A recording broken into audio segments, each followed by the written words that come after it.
because who's falling in love with Steve Urkel after he joins the Black Panther Party?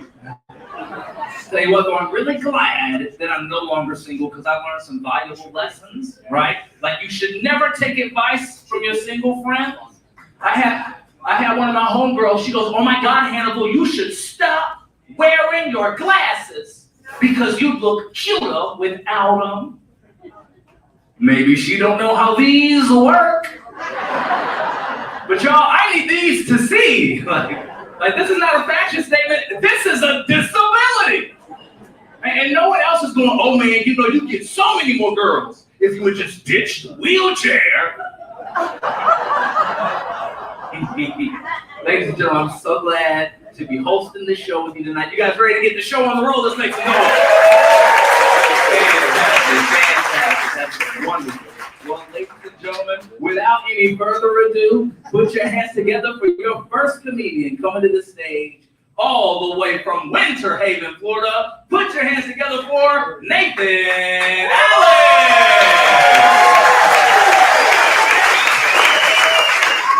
What's up, Furies? One more time for Hannibal Collins! Yeah, we made it. It's Friday night. We're drinking. Y'all got babysitters? If you're not drinking, y'all better hurry up because I'm ugly as hell. I need all the help I can get.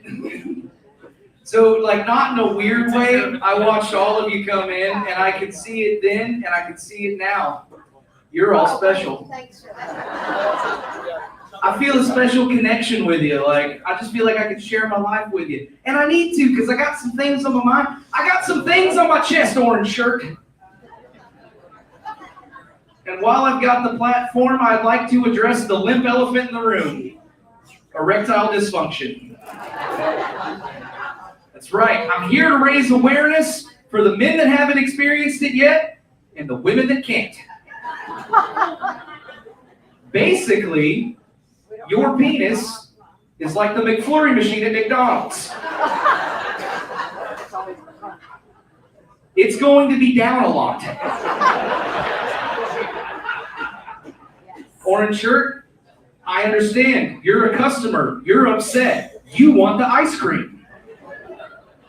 The only difference between me and a McDonald's employee is that I want to give you the ice cream, but all I can do is shake the shit out of the machine. Just, come on, she's right there!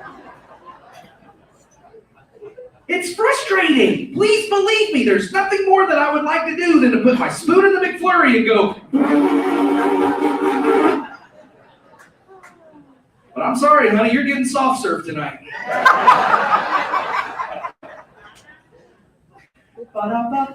She's disappointed. I gotta stay away from McDonald's. I've been putting on some pounds, but I'll tell you what, my favorite food in the whole world is authentic Mexican tacos from the authentic Mexican food trucks. I hear some of you agreeing with me. Those things are, the less English they speak, the better than damn tacos taste.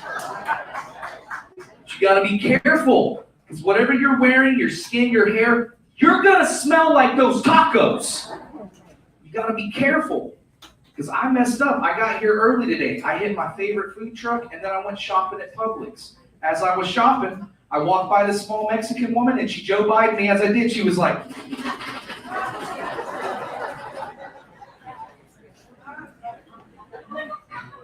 Senor, you smell so good. What cologne are you wearing? I didn't miss a beat, folks. I turned around and I was like, I'm wearing salsa verde. Yeah, you laughed, but we made love right there in the aisle. My favorite part about that joke is it can work for any type of room. Like, let's say y'all don't want me making fun of Joe Biden. Let's say a small Mexican woman trumped me. It would go something like this. She would just run up and go, Senor, you smell so good. What cologne are you wearing? And I feel like the only appropriate response would be, it looks much bigger in my hands. It's a fun joke. Oh man, I love doing comedy because it's helped me just explore things. I get to go travel. It's a lot of fun. Like last year, I was in Texas and I was fortunate enough to bring my best friend with me. My best friend, his name is Sean, and he's black. That's important for the story. But while we're out there in Texas, we were just having a good time. We had the windows down, radio blaring, and then on the radio came on that really popular Biggie Smalls song. I can't remember the name of it, but it has a very distinct line in it that goes, "If you don't know, now you know, word I'm not allowed to use." Like I said, I feel like I can share my life with you folks. I'm going to be honest with you. I said it. Full confidence, I belted it out. And much like your reactions right now, my friend Sean looked at me. He said, "What the hell was that, dude?"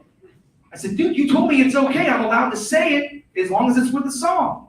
He said, "Yeah, but you got to say all the other lyrics too."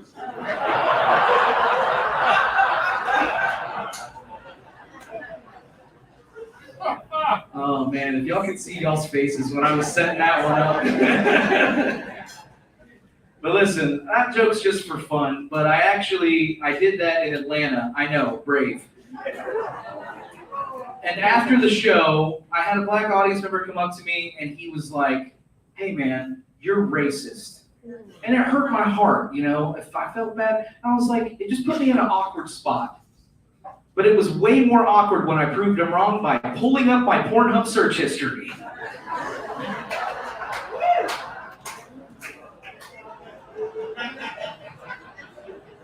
It only took a few seconds of scrolling and he realized I do not discriminate.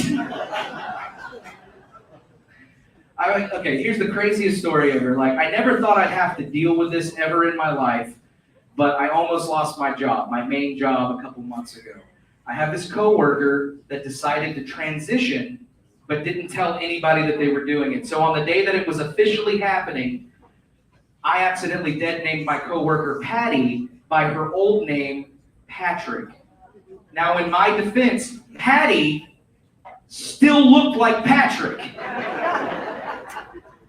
But there I was. I'm in the HR office, and they're accusing me of being transphobic. And again, I proved them wrong by pulling up my Pornhub search history.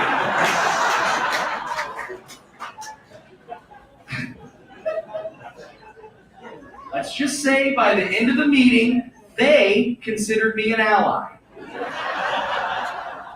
What do you guys do? Go to parades? Do better. Anyway, that's my time. I love your faces.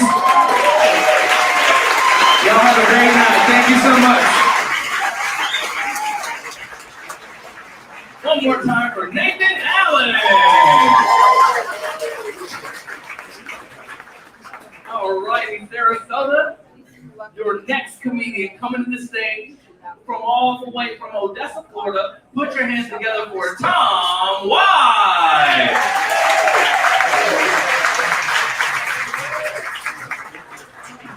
Here we go for your host, Handel, please.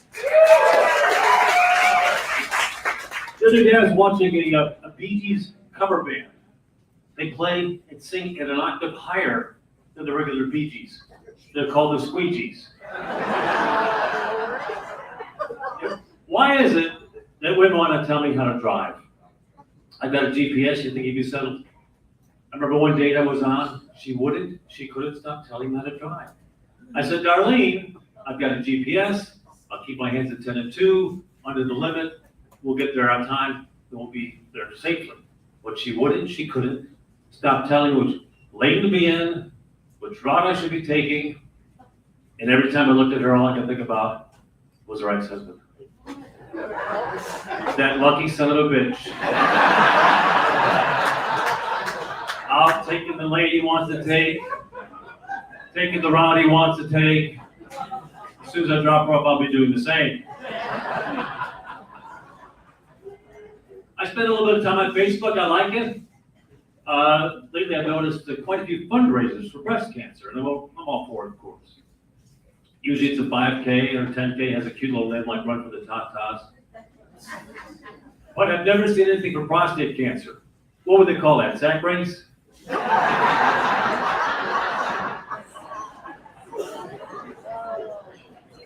I'm a dad, I'm a father of twin 22-year-old girls and a 20-year-old boy.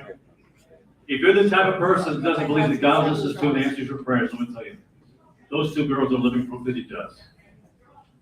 But you've got to be specific. I remember the night I prayed for twins. I was in Las Vegas in a hot tub.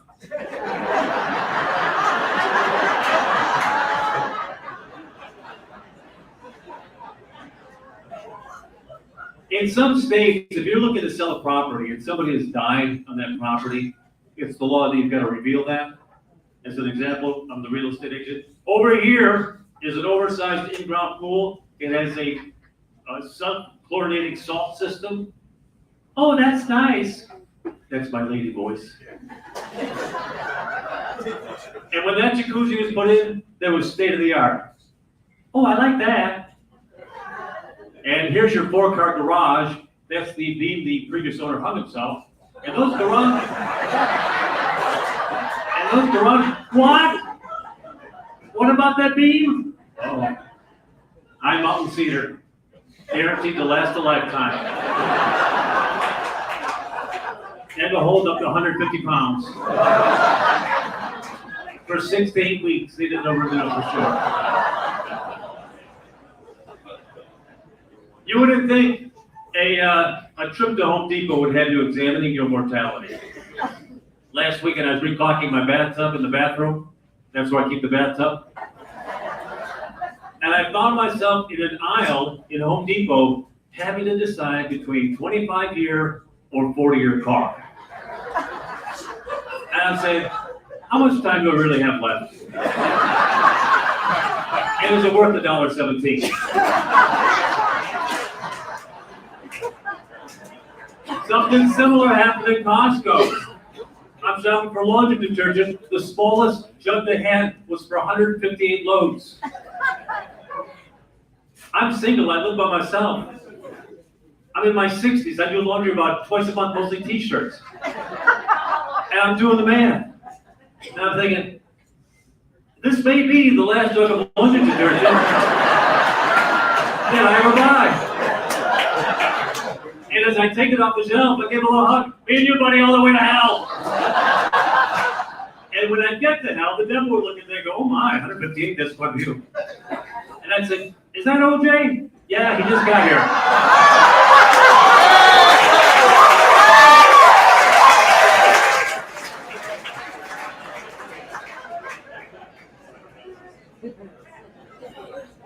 This is the, actually this is the 50th anniversary of my friend dying. He wanted to be cremated. His sister flew down from Boston, and we spread his ashes in the Gulf of Mexico. The beach was his favorite place. I too would like to be cremated. When I die, spread my ashes in one of my favorite places. I don't think my ex-girlfriend's gonna want that shit in her mouth.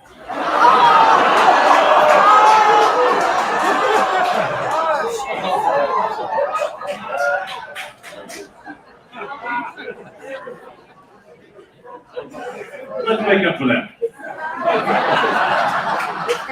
The other day, I was going through my sock drawer looking for a match, and instead, I found an old handmade coupon book from a previous girlfriend. It was for 10 erotic, exotic massages. After I stopped crying, I asked my current girlfriend if she accepts competitors' coupons.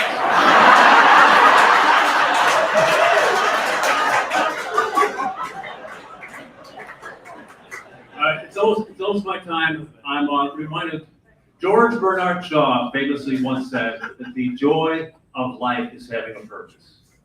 Whenever I hear that, I'm remembering an article I read about former President Ronald Reagan, long retired, living out in California. Every morning he'd wake up and he would fish leaves out of the pool. True story. And the Secret Service noted that. And then what they would do is throw in a couple of leaves in the pool so he'd feel like he had a purpose. And on his deathbed, Ronald Reagan, hang on, I want to get this right, was quoted as saying, Those fucking leaves. They never fucking stopped. Even in the fucking summer.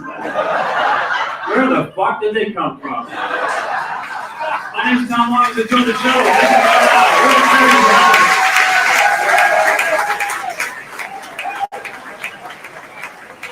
Ladies and gentlemen, Tom Live!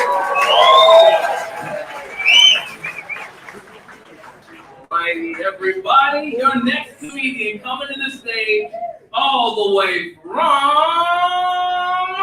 Lexington, South Carolina. Put your hands together for Robert Taylor.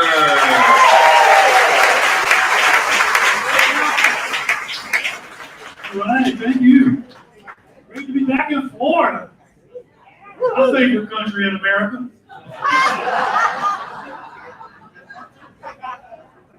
Weather outside was incredible today, wasn't it? Yes. Left my dog in the car tonight. Oh, somebody had to watch the baby.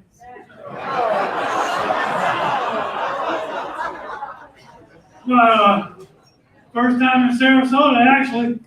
I grew up just up the road during the 1970s in the Palmetto State. Okay, that would be the usual response. I was also a U.S. Marine. Thank you. Thank you. Sometimes I have flashbacks still. Growing up in South Carolina. Yeah, man, it's crazy. Like, you're worried your own grandmother might try and make you kiss her on the lips with your eyes closed beneath the mistletoe. On St. Patrick's Day. Talk about PTSD. Ever had your rectal temperature taken with a mood ring? Athlete's foot? Hey, I'll be the first to admit South Carolina slowly embraced change. Case in point, Myrtle Beach, South Carolina. Round of applause if you've ever visited Myrtle Beach, South Carolina. All right, thank you for your service. Believe it or not, it's still a crime in Myrtle Beach, South Carolina to wear a thong in public. According to the police officer who had tased and escorted me out of Golden Corral. South Carolina is one of, I think, 4 remaining states you have to legalize any form of marijuana. I've often thought of moving to California because that same 28.5 grams of weed that guarantees me an orange jumpsuit in South Carolina also makes me eligible in California for a small business loan. On the other hand, shacking up with your old high school prom date officially makes you domestic partners in California, whereas back in South Carolina, we're still just cousins.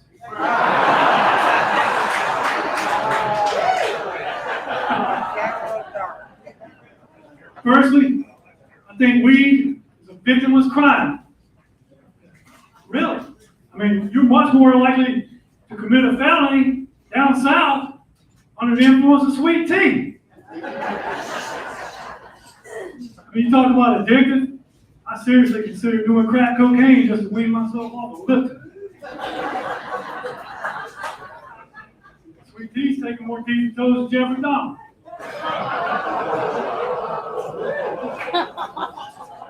That's what we're going to learn. I said Dahmer, not Kevorkian.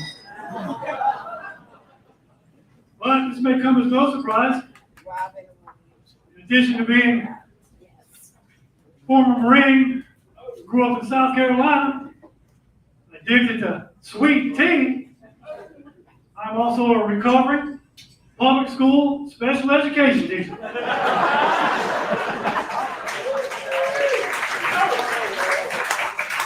Okay, that's not true. It was actually middle school boys' physical education. Yeah, but the kids were still retarded.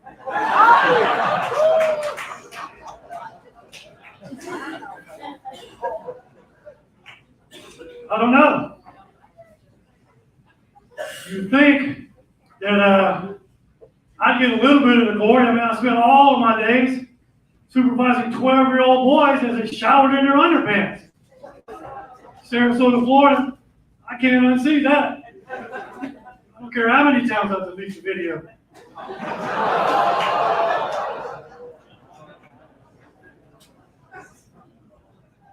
Definitely won't come as a surprise to the ladies. I'm currently available. Dating's tough these days. In addition to being single, also a widower. Well, she's dead to me. A lot of people say, Robert, that was a little too harsh. People that say that never received chlamydia for Christmas.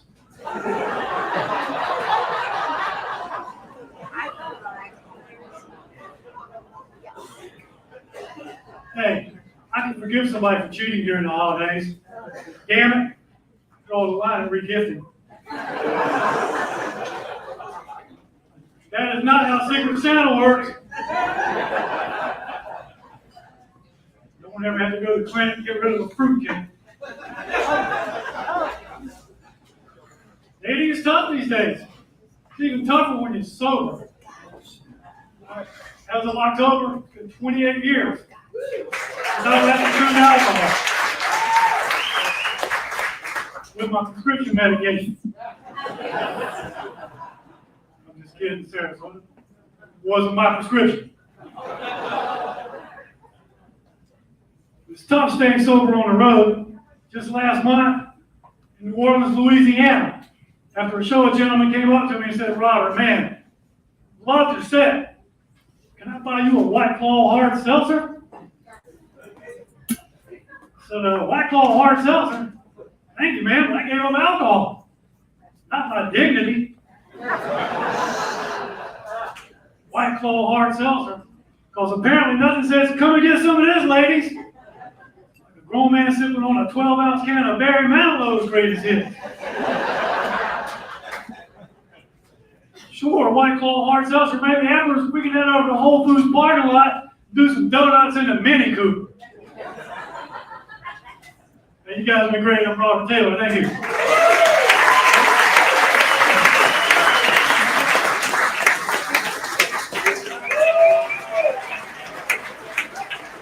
Ladies and gentlemen, Robert Taylor.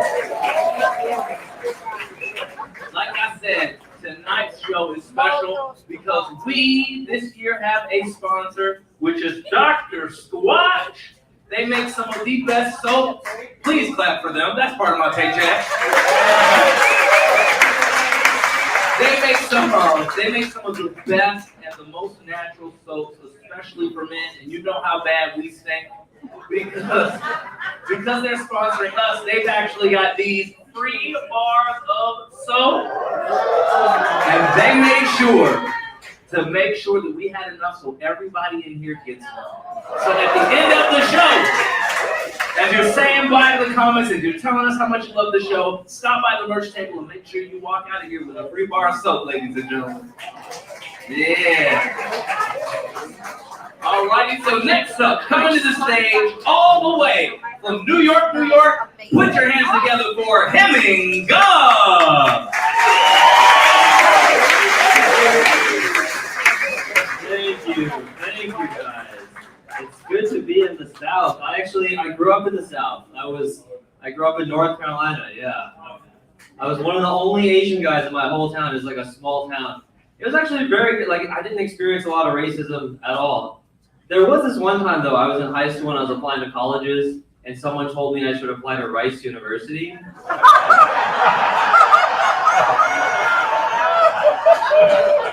Yeah. And I couldn't tell, you know? I couldn't tell if he was trying to be racist or just helpful, you know? So I was like, okay, well, where else should I apply? And he was like, I don't know, Dumpling University? I was like, they don't even have a good engineering program, so why would I go there? Did you guys hear recently that Harvard change their admissions criteria because standardized tests are biased toward Asian people. But I feel like they don't understand that we're going to Harvard no matter what.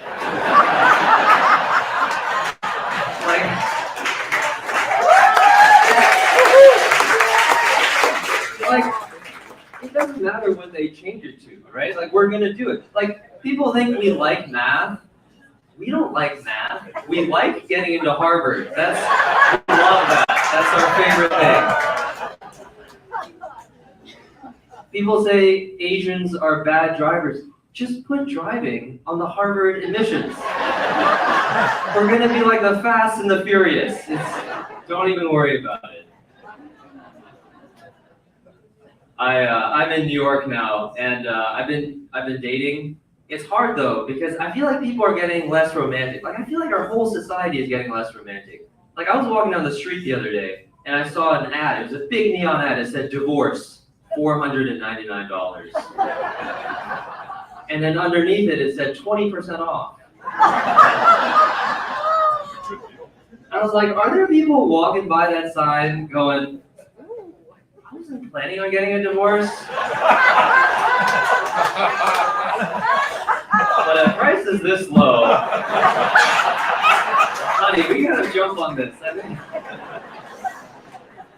too good to pass up. I don't know. I'm also just not good at dating. Like the last date I went on, within 5 minutes of meeting her, I told her my SAT score, which you might be like, well, that couldn't have been natural. It's actually pretty easy. You just go, hey, so in high school, did you take any standardized tests? And then bam, you're there. Feel free to use that.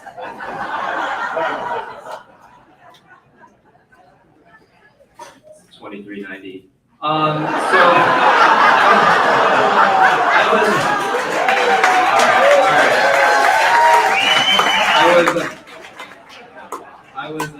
I was talking to my friend recently. He was trying to give me some dating advice.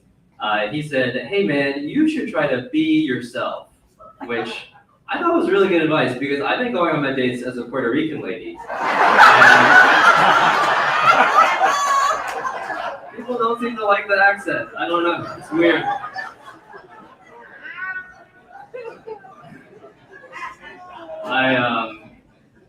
I do think we should. I always try to be grateful though, because it's still better dating as a human than as an animal.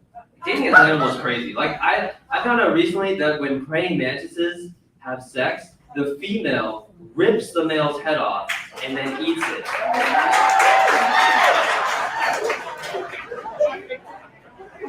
That just made me think, like, do male praying mantises know about being gay?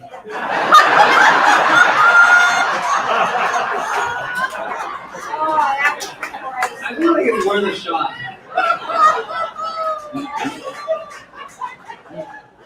If I was a male praying mantis, I would have a penis in my mouth at all times.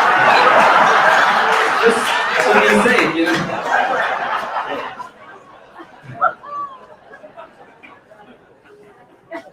Alright.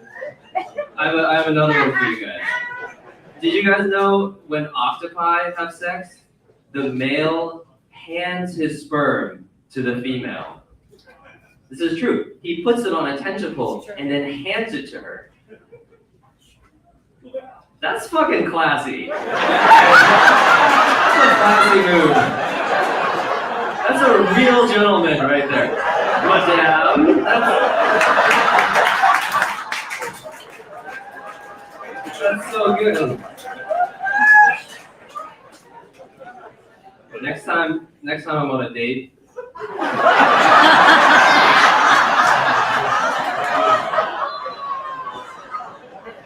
I'm just gonna be like, look, I made this for you. I'm a gentleman, you know?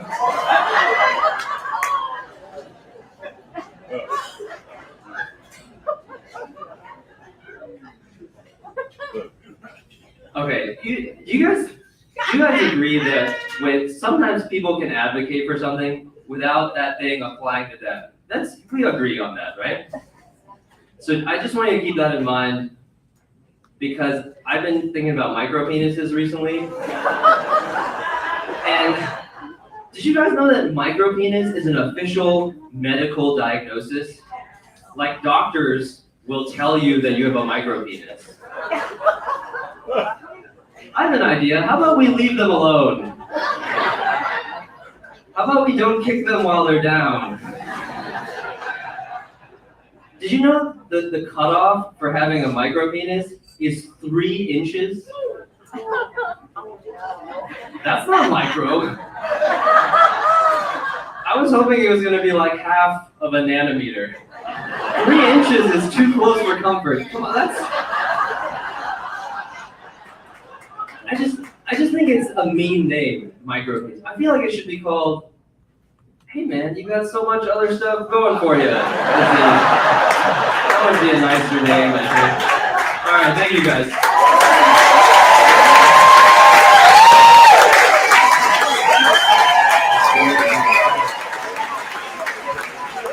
Ladies and gentlemen, here we go. Your next comedian coming to the stage, all the way from Coronado, California. Put your hands together for Tim Gallagher.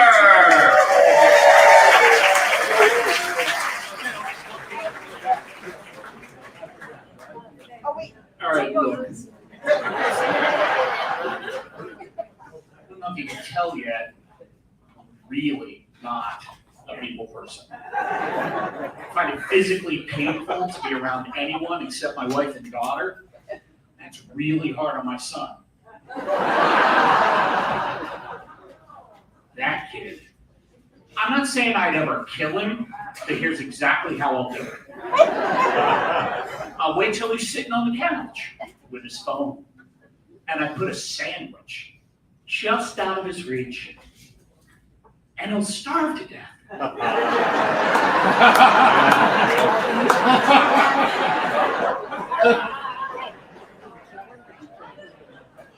My wife and I have been married 24 years. She still fantasizes about me. Thank you. Recently, she wondered what it would feel like to bounce a shovel off my forehead. Reach the age where parts of my body go on the fritz. Last week, my foot stopped working. My wife said, "You must have slept on it wrong." That's my favorite part of marriage. You're always learning new things about yourself. Apparently, I can even do things wrong while I sleep. I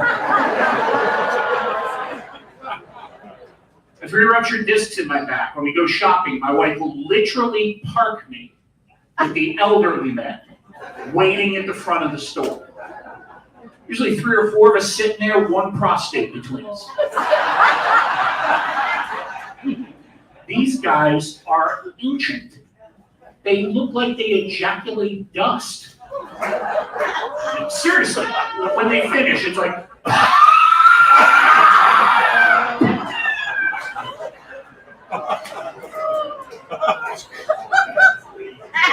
Do you get that, sir? Well, you know. I mean...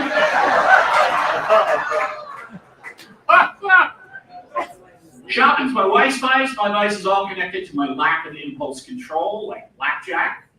Not to brag, once went to Vegas in an $80,000 BMW, came home in a $450,000 Greyhound bus.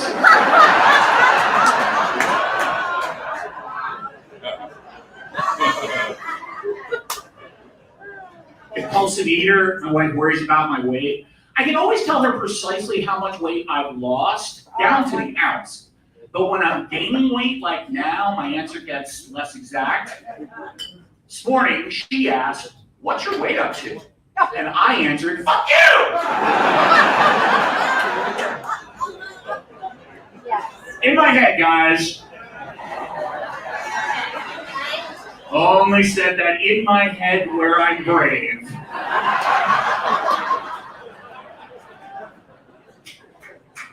I saw my wife go up to a new mom she doesn't know and say, "Your baby's so cute.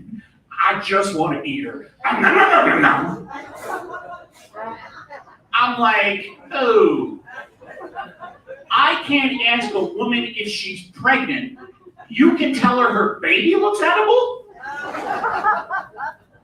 I guess it's tone. It matters. Sir, I want you to go up to a new mom and imagine saying, your baby's so cute, I just want to eat her. Num, num, num.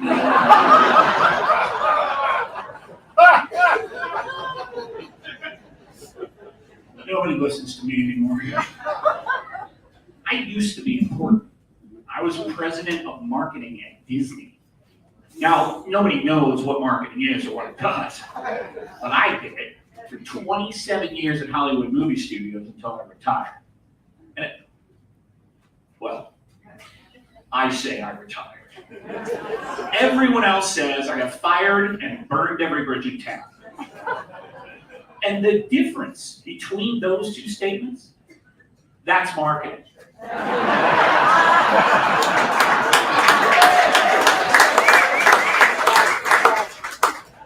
I used to make the advertisements, the trailers. People would always ask, how come you guys put only the best parts in?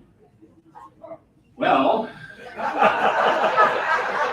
marketing shows only the best parts and none of the worst. That's why the guys making Nike commercials show Serena Williams wearing the shoes, not the 8-year-old Vietnamese boy making them. Relax, you're all wearing Skechers and New Balance. Who are you kidding? Without marketing, Nike's slogan would be, we don't care that your little hands hurt, just do it. So I do this now, travel's the hardest part. Flying in yesterday, 30-year-old guy sitting next to me. Bitch, the entire flight wasn't fair, he couldn't afford to buy a house. So what do you do for a living? He said, I'm a poet. Now, in fairness, writing poetry is harder than it looks. And I know this because I spent the rest of the flight trying to find something that rhymed with fiscal douchebag. But when we were getting our luggage, I said, oh, hey, I wrote a poem for you. There once was a millennial poet. His art with the world he did show it. But he didn't think through he'd need money too to pay rent. He finds dick to blow it.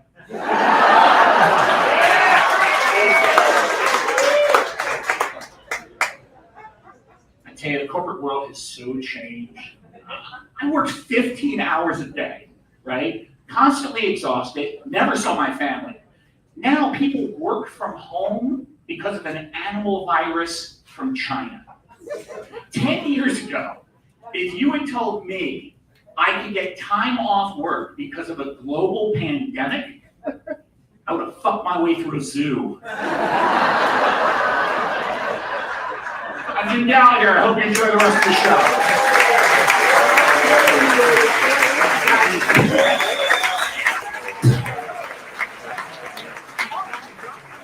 One more time for Jim Gallagher.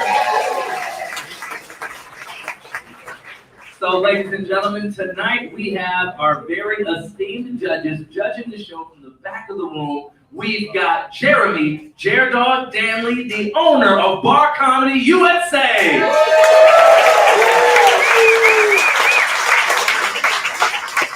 Also in the back of the room, we've got one of the current hosts of the World Series of Comedy, Val Warner.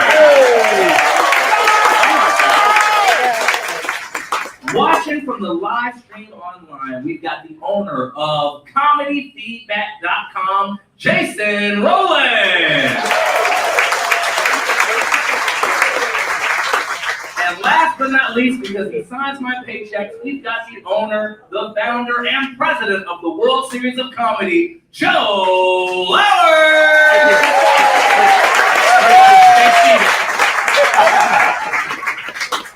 All right, gals and girls, your next comedian coming to the stage, all the way from Phoenix, Arizona. Put your hands together for Sandra Risser.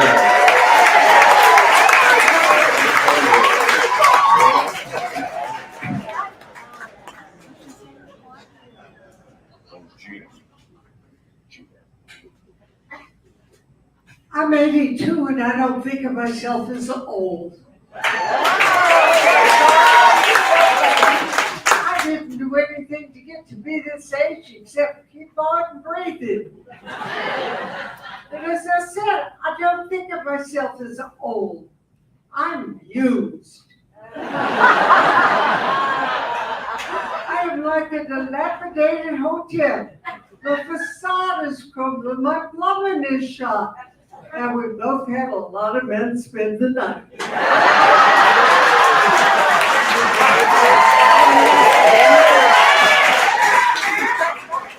Now, the bad news is my handshake with essential tremors. Of course, the only thing I find them essential for is making margaritas when the blender's broken.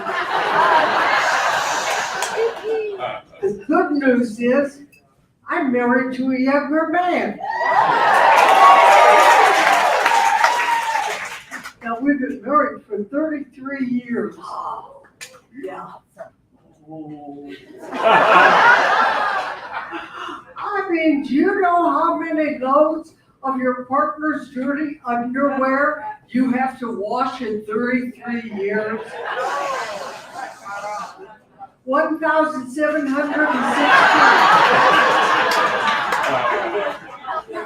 At least that's what my husband says he's done for me.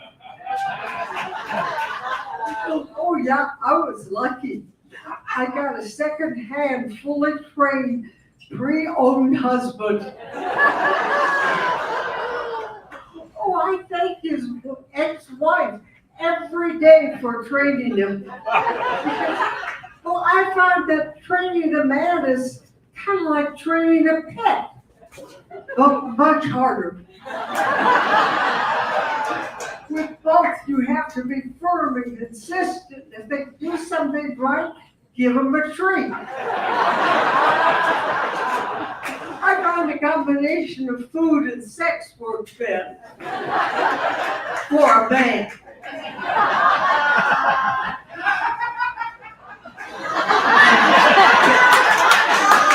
Just got that.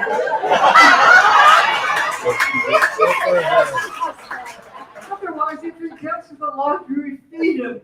If he cleans the house, takes out the garbage, give him some loving. If he lets one rip under the covers, stick his nose in it and whack him with a newspaper.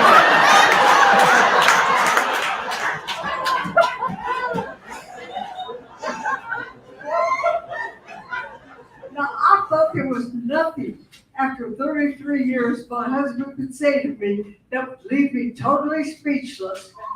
But he proved me wrong last month. Out of the clear blue sky, he said, "What do you want engraved on your headstone?"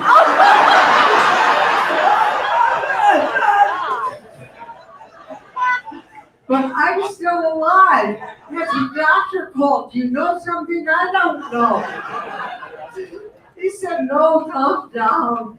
My family normally puts up the headstone right after you get married. We're way behind." I said, "Yeah, but I'm Jewish. My family puts up the headstone after you've been married for a year. We're not going to go to that kind of expense until we're sure you're not coming back."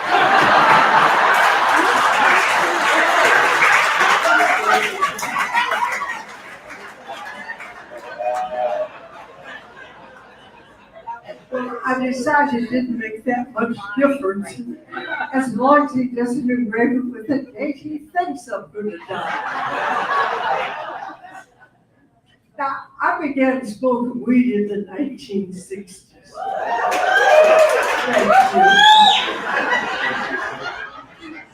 Back then, when I was learning the wonders of weed, I was teaching 5th through 7th grade math and science in Texas. Yeah. I had to teach the evils of weed. Talk about being a hypocrite. I even had to show them that 1936 government propaganda movie, Reefer Madness. A lot of you remember that. For those who are too young, This is it in a nutshell. I am a young, clean-cut boy, a student. I'm going to college. I would never, ever smoke weed. Oh, no, peer pressure. What to do? I'll have one joint.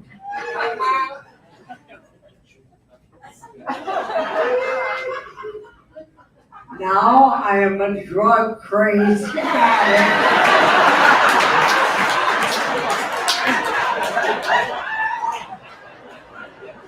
I dropped out of school and I shoot heroin.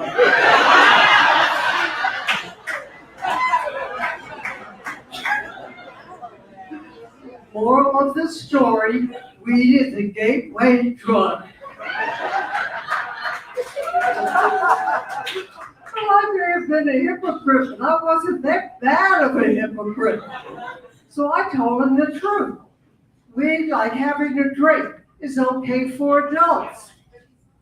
But you can't do it because you're young. Your brains aren't fully formed yet, and you're stupid.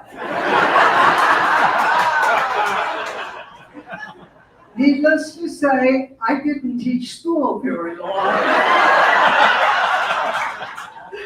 Thank you all very much.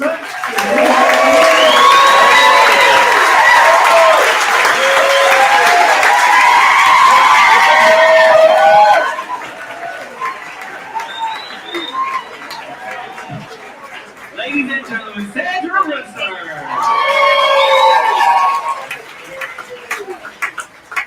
Man, I liked it when she said that about training men. I saw all the ladies whip out a notepad and go, ooh, oh, I'm doing that. All righty, your next comedian coming to the stage, all the way from Brooklyn, New York. Put your hands together for Carlos Gaspari. Thank you. Are we gonna get to be here? My name is Carlos, but I look like this.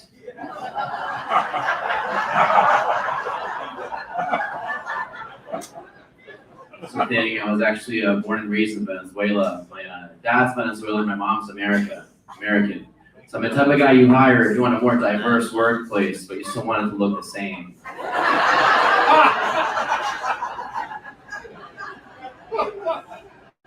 I was actually at a comedy show the other day, like in the audience, right? And the comedian, he goes, any Latinos in the crowd? And I was like,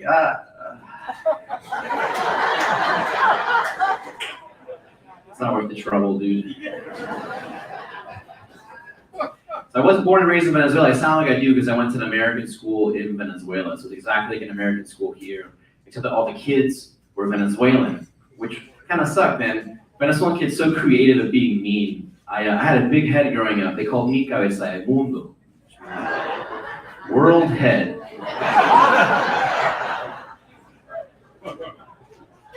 I have one sibling. His name is also Carlos because my parents are innovators. Especially my dad, Carlos. It's actually a pretty common thing in Venezuela for all the children in the family to share the same narcissistic father. My American mom, she got to name the dog, and no, it's not Carlos, it's Charlie. English for Carlos, and if you guys knew that. It's actually all true, I didn't make any of that up. And whenever I tell people that, they're like, well, how did your mom know to distinguish between all the Carloses in the family? And I was like, well, it's easy, we all had nicknames. She would use my nickname, World Head.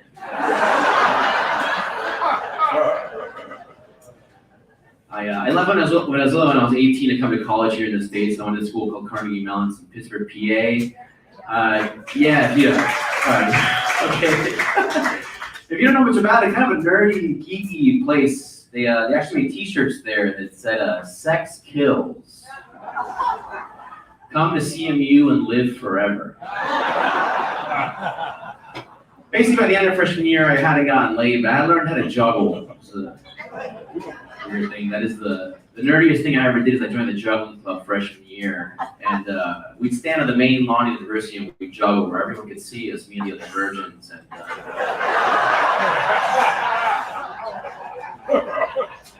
And And my friends were back home. They thought I was having a very different life, right? Because in their mind, it was like American Pie and all these American college movies, right? So I talked to them, and they'd be like, man, I bet you're going balls deep every week. Something like that.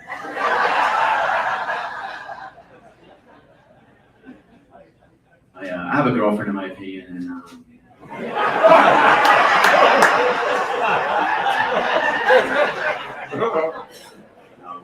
we broke up, actually. Yeah, we broke up long enough ago that I should probably start talking about something else. But here we are. My ex, she has a new boyfriend, and that's fine, right? I just wanted to tell you guys that's totally. It has been like 392 days. I think I'm like done with it at this point. But the way I found out about her having a new boyfriend was kind of weird. I was on Snapchat and I noticed that she was in Hawaii, and this is back during the wildfires, right? So I was like, oh shit, Hawaii during the wildfires. Let me just text her, make sure she's okay, right? So I'm like, hey, is everything all right? She's like, yeah, I'm fine. I'm just here visiting my new boyfriend. Well, in that case, I hope Hawaii burns.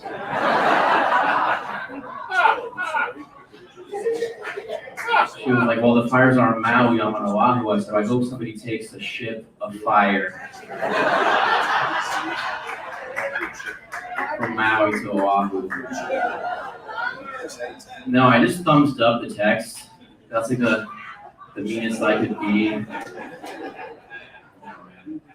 I haven't been back on the dating scene after my breakup. I'm embarrassed to admit this, actually. I went on a date the other day where I couldn't perform at the end of the night, like in that way. I got this thing called a Jenga dick. You guys have heard of this? It's basically at the end of the night when a man can't perform sexually because the woman made him play too much Jenga. It happened. I wish I was creative enough to have made that up, to be honest.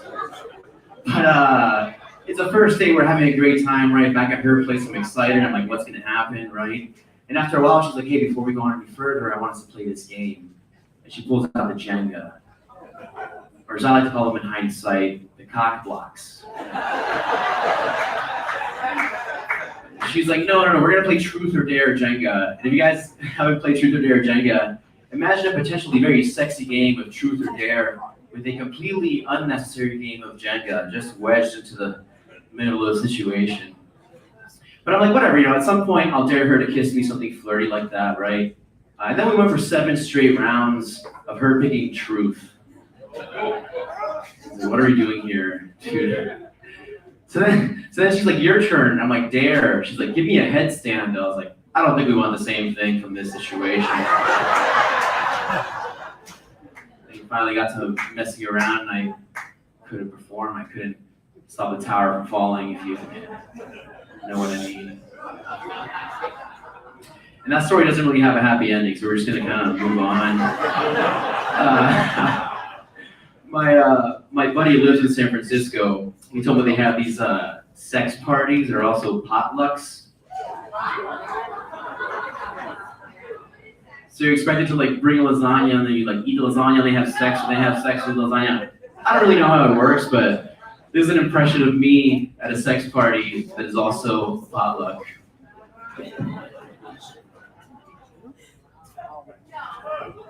Sarah! Hey, Sarah! Did you give me a bowl of couscous? Yeah, bring the beans. No, not the beans. Beans. Wait, the robot? And this word is to eat or be eaten.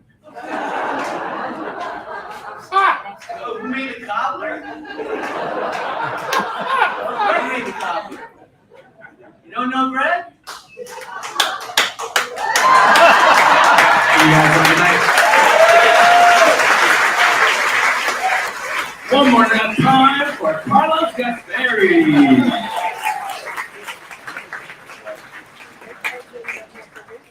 You guys having a wonderful night tonight, aren't you? I know we are. So we want you guys to be able to take some of tonight's fun home with you. What I've got right here. This is our World Series of Comedy 2024 tour shirt.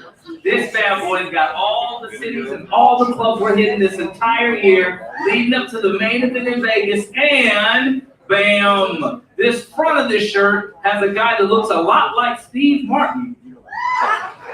Now, for legal reasons, I need to tell you that I am not the person that designed this shirt. So if anyone in here happens to be friends with Steve Martin, you're looking for Joe Lowers. That's who you want. All right. Well, we've got these shirts for sale along with the soap, which you guys get to take home with you right at the merch table when the show's over. So stop by on your way out.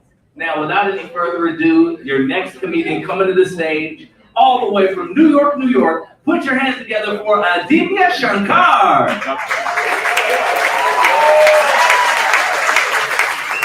Hey, how's it going, everybody? I had somebody tell me recently that white privilege is being able to walk into a country club and no one questions why you're there. I feel like I have the same privilege at any hospital in America.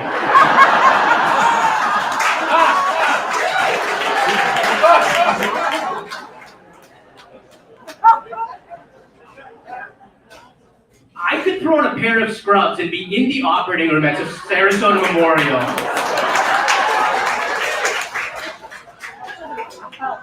In 20 minutes. You guys are waiting to get to the emergency room and they're escorting me into cardiology, right? We've been waiting for you, actually.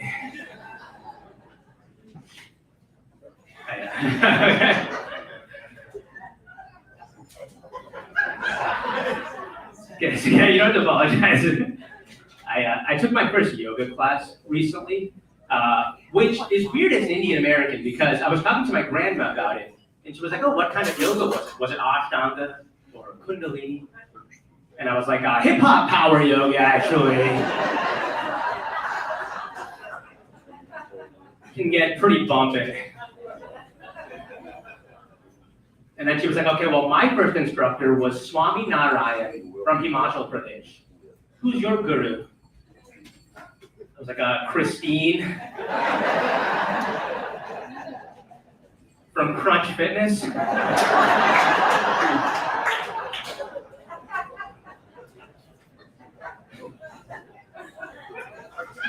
Oh, what branch of Hinduism does she follow? She's a Capricorn, if that helps at all.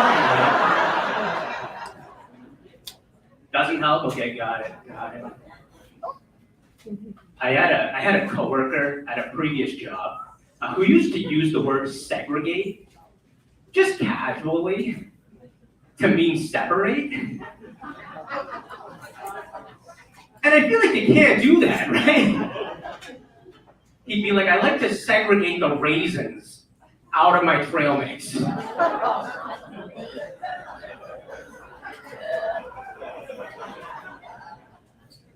Also, I don't really like the brown M&Ms. Or the gay ones. I was like, "Are we still talking about planter, sweet, and salty?" I don't know. The thing is, I couldn't even stop being friends with them because I have crippling segregation anxiety. So we are still friends, actually. You all know how, like, if you're romantically involved with a coworker, you're supposed to report it to HR, right? It turns out you're not supposed to do it if you just have a crush on a coworker.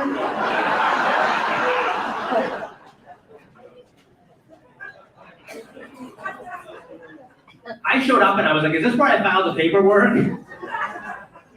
Letting you know I think about Vanessa and marketing for most of the day. And they were like, "Yeah, that's not really how this works, but as long as it's not affecting your work." And I was like, "Oh, it definitely is, okay?" She smiled at me last month and I haven't worked since, okay? Just been coasting. I actually went on a work trip to Cancun a little while back, and one of my friends was like, "Oh, that sucks. That sounds like spring break, but with no sex." And I was like, "Yeah, so different from spring break." Pretty much the exact same amount of sex, actually. basically the only constant between the two trips.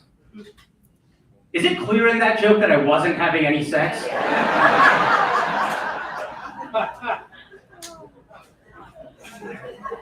You guys are like, oh yeah, it's extremely clear. Both from the word choice and just your general vibe. I was hoping there was going to be some ambiguity there, at least. I have been dating a little bit, and I think I do okay on first dates, because I'm okay with the surface level conversation, like what's your favorite movie kind of stuff. My problem is on the second date, I'm just like, so, what's your second favorite movie?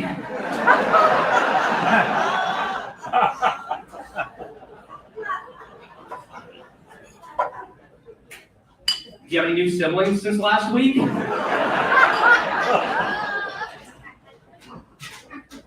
So it's not going great. I didn't really know who to make eye contact with there. Like, I didn't want to make any women uncomfortable. So I ended up looking at you, sir.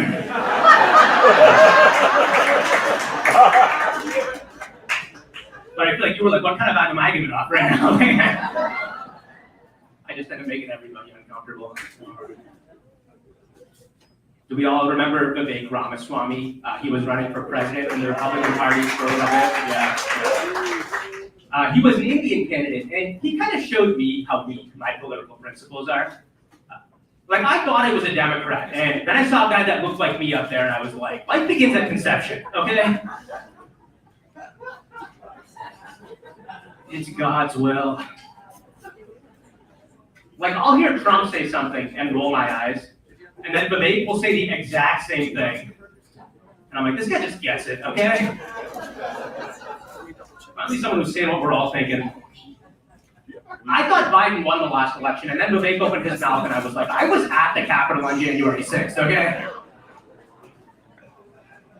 Just defending our republic. All right, thanks so much, everybody. Keep it going for your host.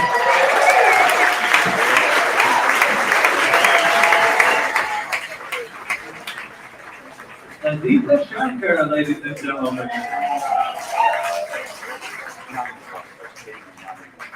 Alrighty, ladies and gentlemen, your next comedian coming to the stage, all the way from Brooklyn, New York. Put your hands together for Dylan Krause.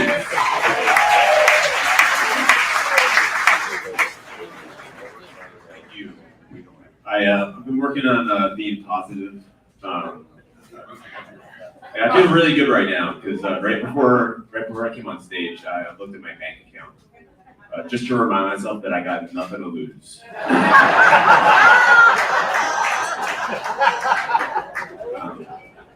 in my 30s and I live with a roommate in Brooklyn. I feel the pressure to start a family, move to the suburbs. But to the point that even password security questions feel judgmental. Because it always starts with something like, "What's your wife's maiden name?" I don't have one of those. Next. "What's your oldest child's name?" Like, did my mom write these questions? Like, "On what street did you purchase your first home?" Jesus Christ. "How many years did you work in your finance job that you never should have left?" Dylan. "When was the last time you were intimate with a woman?" "You should get out more." Like, that's not even a question. All right, last question, be honest. "Are you gay?" So I type in no, and it says, "Sorry, this response is a 3-character minimum."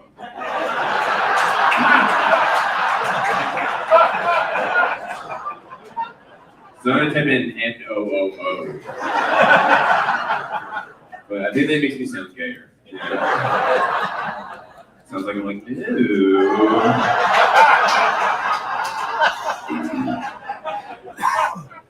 No, I'm not gay. I dated my last girlfriend for a while, and then she wanted to change to an open relationship, which is never a good sign when your girlfriend's like, "You know what we need to make this relationship work? Everyone." It takes a village. Then we had set ground rules, and she actually said I could hook up with anybody I want, except for her. So when it was over, the tough part of the breakup, though, were the reminders of your ex. Like, our first date was the World Trade Center in New York. more of an anniversary spot. But after the breakup, though, I was on the street looking at the tower crying because I was thinking of my ex. And somebody saw me. They were like, "Oh my God, I'm sorry. Did you know someone?" It's like, well, I thought I did.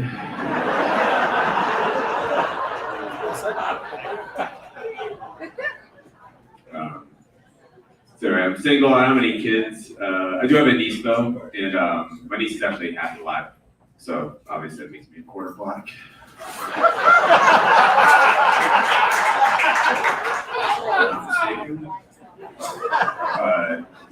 Her name is Charlotte, which is white for Chantel.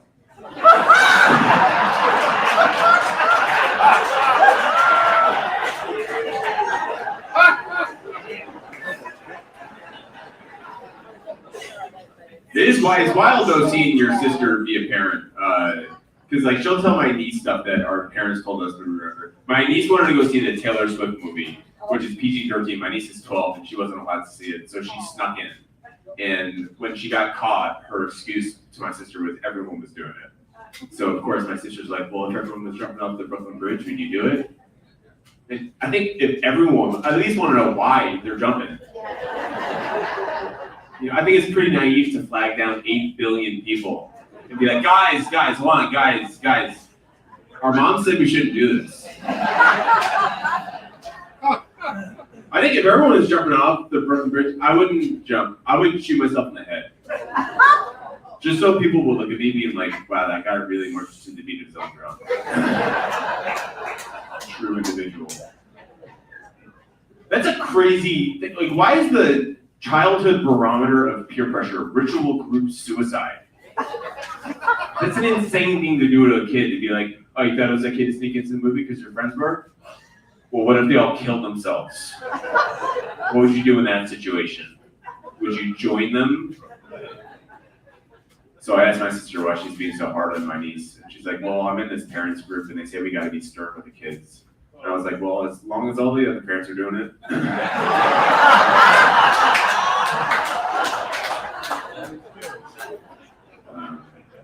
Two of my sisters have kids. And I know that my parents have a weird way of talking about having grandkids. Because my dad was talking to his college buddy and he was like, yeah, so one of our daughters gave us 3 grandchildren and the other one gave us 1. They didn't give them to you. My dad talks about like my sister was sitting around being like, God, I just don't know what to get dad for Christmas. What, child, yeah. Biscuits are homemade. Dad, open that gift first and make sure you don't shake it before you open it. My parents treat us like they were like farmers raising goats. You know, where they look at us and like, oh, Tracy, she's very fertile. She gave us 3. That's a pretty good yield on that one. Dylan, he refuses to breed. Maybe we should just eat him.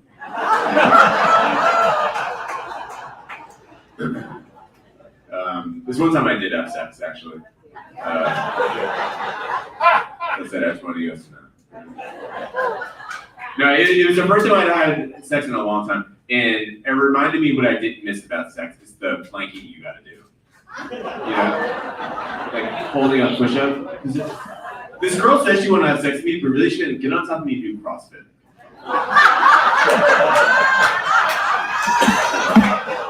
Yes. You know it's not a turn on to a girl when she sees your arms trembling on top of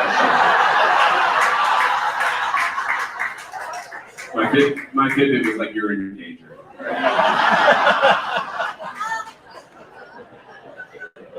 Anyway, so I had to end this text because I was dying. So I faked finishing. Like, women fake finishing because the guy's not getting the job done. Men fake finishing because they're about to have a heart attack. But when I faked it, I made it believable and I did my usual. I was like, hey, I'm getting close. And then I went, Arriba! All right, thank you.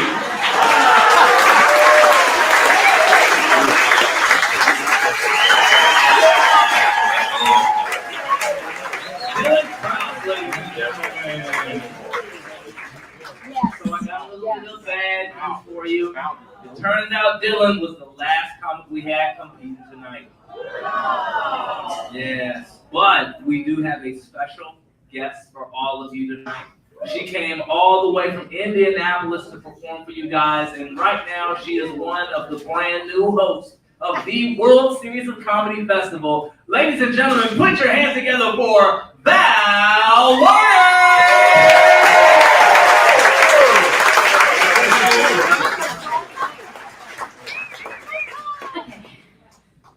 I know I'm not supposed to talk about my husband's dick. That's what he told me anyways, right? But he's not here, so, fuck him, right? After 27 years of marriage, I am so sick of his dick tricks. Like, you live with a dick, right? Don't you? This is what he does. He wanders around naked in the bedroom doing tricks with his dick to, like, entice me. Like the one-handed helicopter. He does this trick where he takes his ball sack and he covers his dick with it. He calls that the chicken cordon bleu.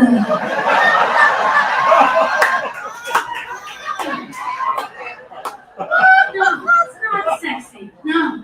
We all know this trick though, right, ladies? They stand naked and proud. They shake their hips side to side. And the dick goes flap, flap, flap.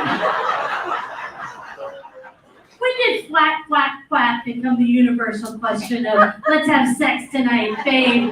No, that's not sexy. It's so mature. Like, ladies, we don't have coochie tricks, do we? Like, I don't try to squat up and down real fast to get a seal clap going. No. Like, I can't queef the national anthem, okay?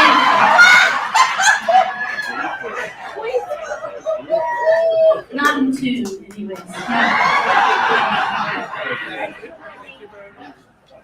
But seriously, ladies, if you have pussy tricks, you have pussy tricks. You're gonna DM me later? Yeah, okay. As long as it doesn't involve training a donkey, I'll be fine.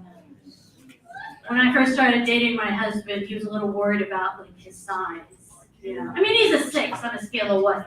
12. That's fine, right? Yeah. But he was like worried about his size, so he like shaved his pubes to make his dick look bigger. I mean, I'm a woman, I'm not dumb. I have eyes, right?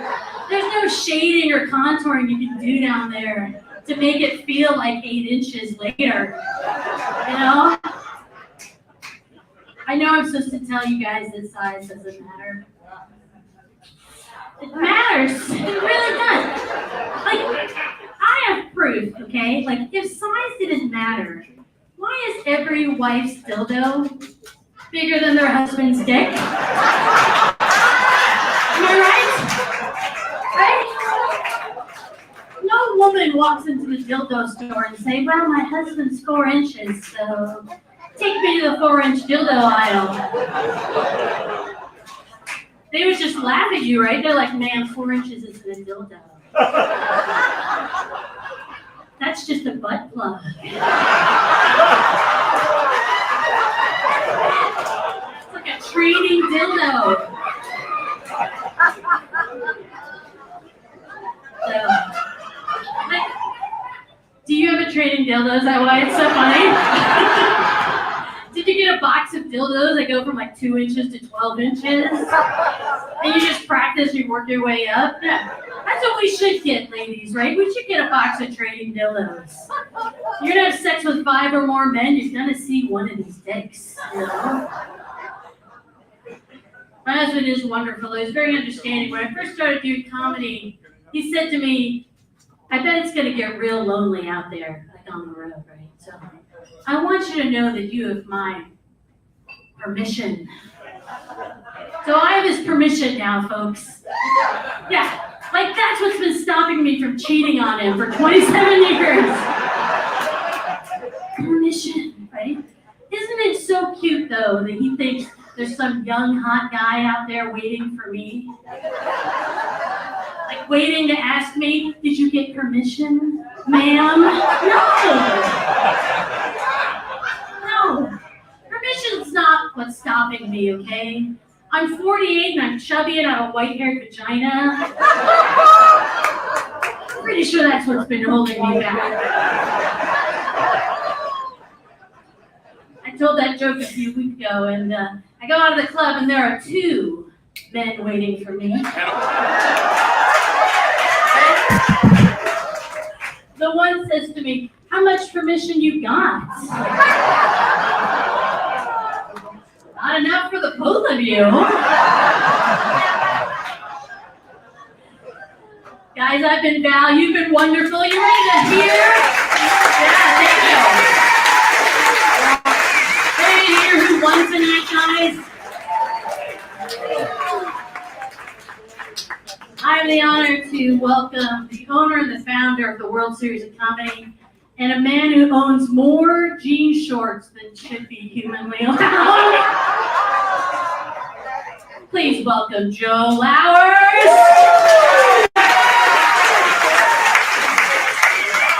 Holy shit, talking about her husband's cock like crazy. These 2 people are making out like they're, holy shit. You were in a contest and now you're up here fucking around. It's your girlfriend. I hope so. It's like your wife's probably not happy about it. These fucking people came to drink like fish. Holy shit. You got a lot of alcohol going on here.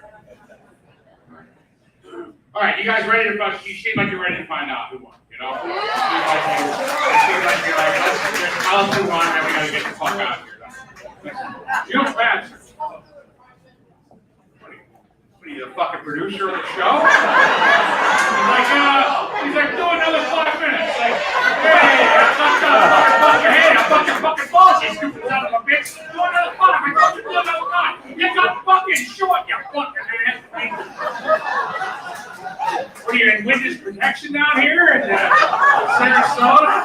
He's just coming out. He's like, you motherfucker, what have I said 5 more minutes? You piece of shit. Sit down. Fucking wrong with him? This guy's fucking doing a victory lap. Look at that shirt he's got on. Jesus Christ, what the fuck? That's a piece of shit shirt you got on there. You ain't sure no one's gonna fuck you in that thing.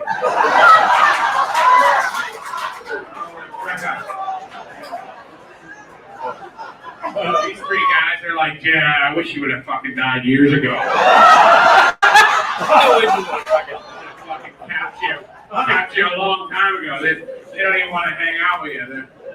Huh? He's the show. Oh, I'm the show. So I don't know. I'm just trying to figure out what you're saying. He's the show? Oh, okay. Okay, no, that doesn't affect me because I know I'm the owner of the World Series of Comedy. I produce it and I try to help comics and I remember, booking him.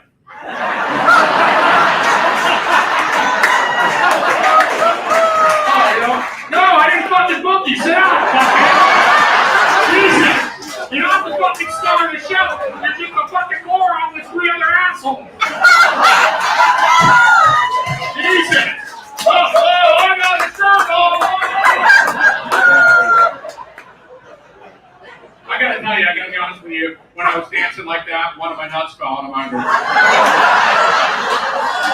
happens. When you get older, it just fucking happens. We do gotta get out of here because we do have another show, and I saw the audience coming in. There's a lot of old people who are pretty sure that when we turn the lights on, someone's gonna be dead in the room. We need some time to clean that up. There's definitely someone dead in this fucking room. This guy's like, I fucking capped them before the show, yay! This guy still thinks he's part of the show. Hey, it's cool, I fucking need it.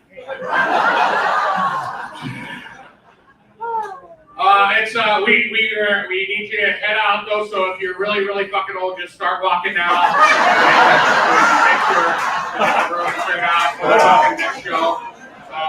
The late show here is at 8 something. What the fuck is 8 o'clock? This guy's like, I gotta go. go mow the grass and the dirt tomorrow. Next time you come to the show, sir, could you wear longer shorts? Jesus Christ. This woman's laying out. She laid out. She's like, why do you see that fucking slide? She was laying out. I said, just like, yeah, let me hear it. You guys have been an audience. Let me tell you that much. This guy. Great material. Yeah, thank you. Yeah. Trust me, if he wasn't here, there would have been another fucking asshole I would have picked. I've been doing comedy for 30 years, and there's always some fucking jerk off that steps up. Hey, would you like to talk about me? Fuck yeah, I would. Trust me, if you want to come back to the second show, just stand in the back, there'll be a fucking another jerk off right here. There'll be some other guy's nuts hanging out. There'll be some other girl looking at him. There'll be another gay dude right up front. I don't know. I don't know if you're gay, but you look at you this night. In your little shorts and shirt, you're just like, hey, look at me. You know, if I was you, ma'am, I'd fuck me to get back out.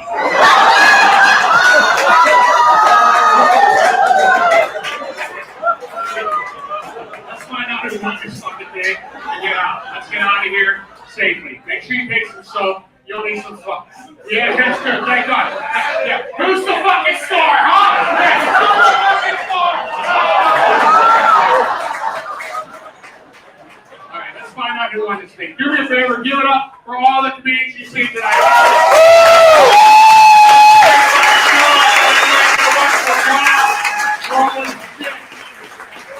Keep it going for your second place comedian and clap for a while. It's going to take her a while to get here. She's old as fuck.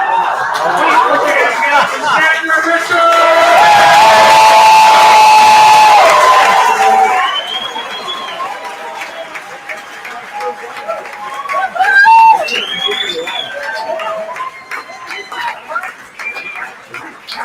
Good.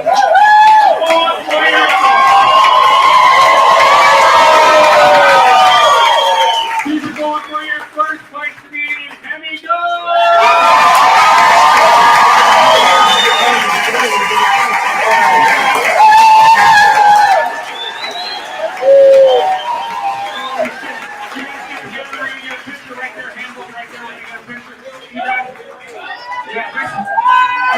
This is a second husband right here.